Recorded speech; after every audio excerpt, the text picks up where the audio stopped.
Hello Facebook ads people, I'm Konstantinos, and today we're going to discuss how AI revolutionized the way that we do Facebook ads.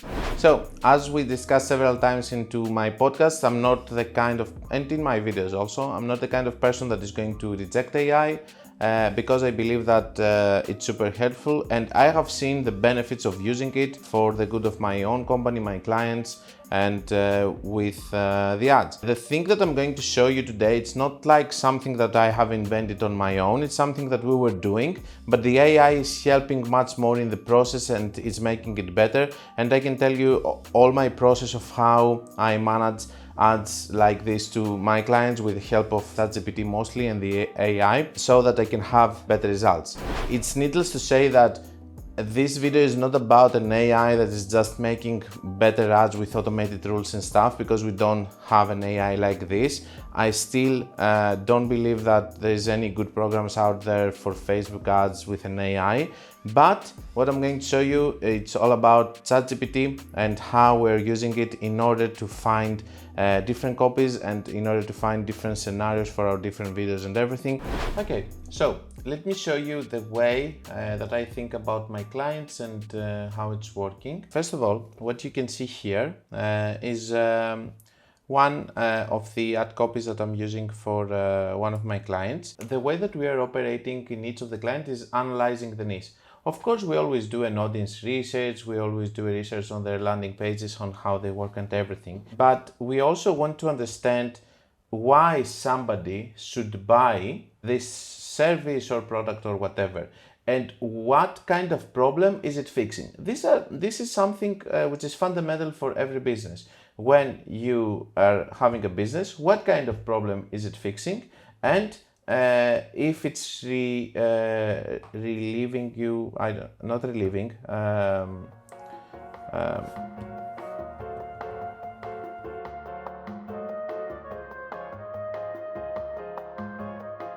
okay, after with a small meeting with my team, the verb is relieve.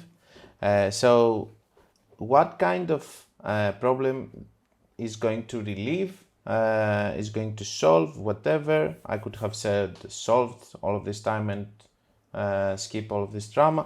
Anyway, so what do we have here? We have the pain points, okay? And in this specific situation, the pain points that we have, it was cell phone bills are too expensive, general financial strain, stay connected to friends and family, can use popular apps without a phone. As you can understand here, we are selling phones with this specific thing, and affordable phones. Access to job opportunities, current phone broke, lost or stolen, be able to contact the emergency services, be able to access healthcare, be able to access financial tools like specific ones, use your phone to learn and improve education, transportation, navigation, stay informed with your smartphone, access entertainment, giving a smartphone to seniors for communication, enhancing personal safety. Did we think all of that on our own? Some of them, yes. Some of them, we think of them, or it was on the copy of the site already. And some of those, they came out of ChatGPT with the process that we have of actually asking some questions in order to get more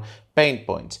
And after that, for the different pain points, we also have our own hooks with our copywriters teams, but we also give these hooks to ChatGPT so that it can improve them. You know how ChatGPT is actually working. You're giving it one sentence and you say, make 5, 6, 10 variations out of that. Or you tell it, make a variation that is going to focus this time on this thing or whatever. It's a big process anyway. It's taking us 1 or 2 days to complete one of these things. But at the end of the day, I can tell you that you are having here something that is complete and it's helping you a lot. Why? Because over here on the second tab, which I'm not going to open, we have the copies. So we have five main copies, 5 headlines, and of course we keep some general rules like we don't want to have a brick of text, we want to have emojis and no emojis so that we can test different things. But over there we're having just some general copies, and then we're having the hooks, which is hook 1, hook 2, based on the different pain points.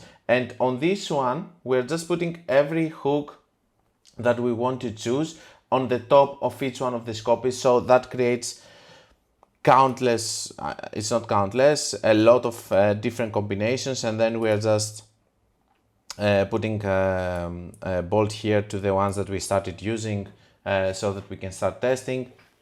And then by testing, we are ending up with this hook is working, this kind of pain point is working. So maybe if we see that one of the pain points comes a lot, then we do many more hooks from this pain point in order to pinpoint this. And then we are also using all of that and all of these hooks and pain points and everything to our creatives, because we can do images based on that, we can do videos that are going to have text like that and they talk. Because the whole point is, what does a company do when they have a product or a service? They try to find what kind of problem they are solving.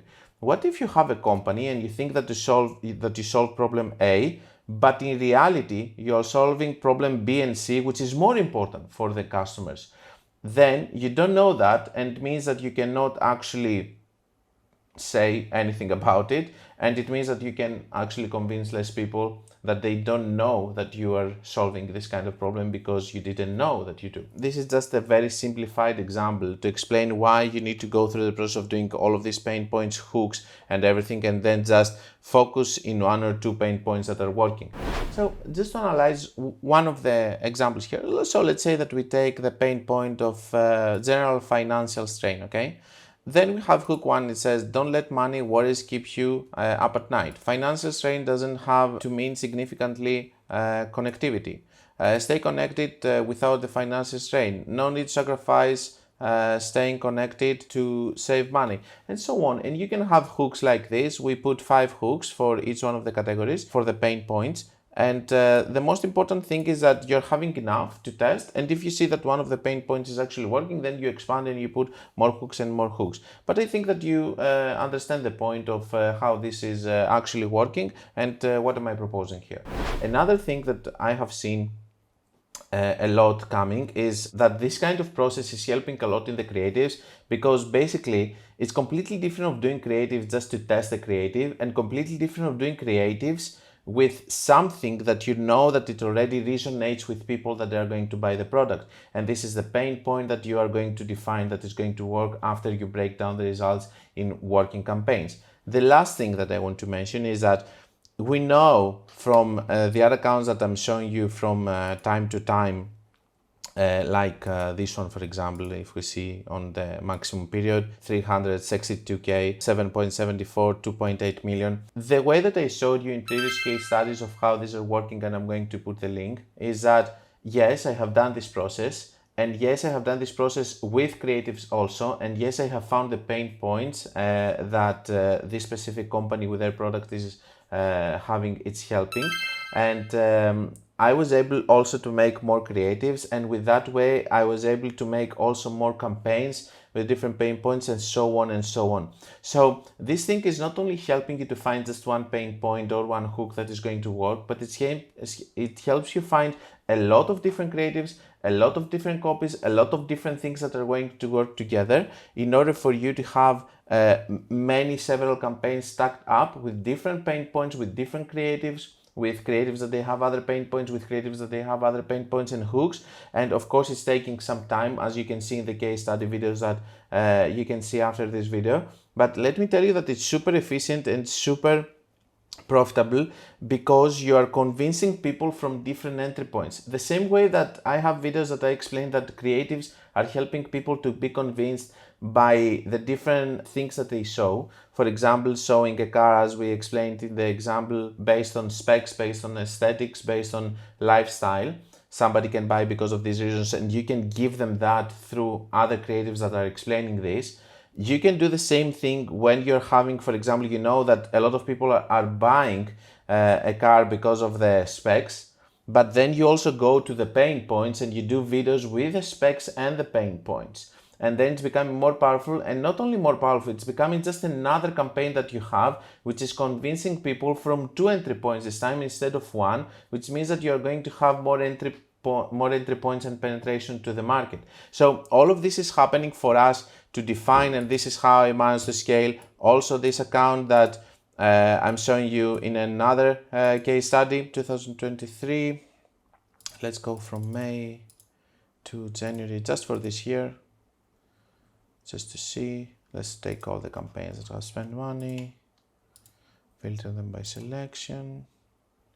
and we have 577, 6.05 ROAS, 3.5 million. This is a way that I use to scale all of these accounts and several others with this strategy, with several creatives, with several pain points, by just understanding what kind of problem we are solving for each one of the businesses that we're working with, and how we can convince people that this is a product that they use, because the customers need guidance. Okay, if they don't know yet that you're solving this problem because you're not communicating it with them, then they will never know and they will never buy your product. So this is our job, this is what we do, this is how we scale accounts. I hope that this is going to help you, it's going to inspire you, it's going to make you also do it, and it's going to help your business. And let's go for the closing of the video.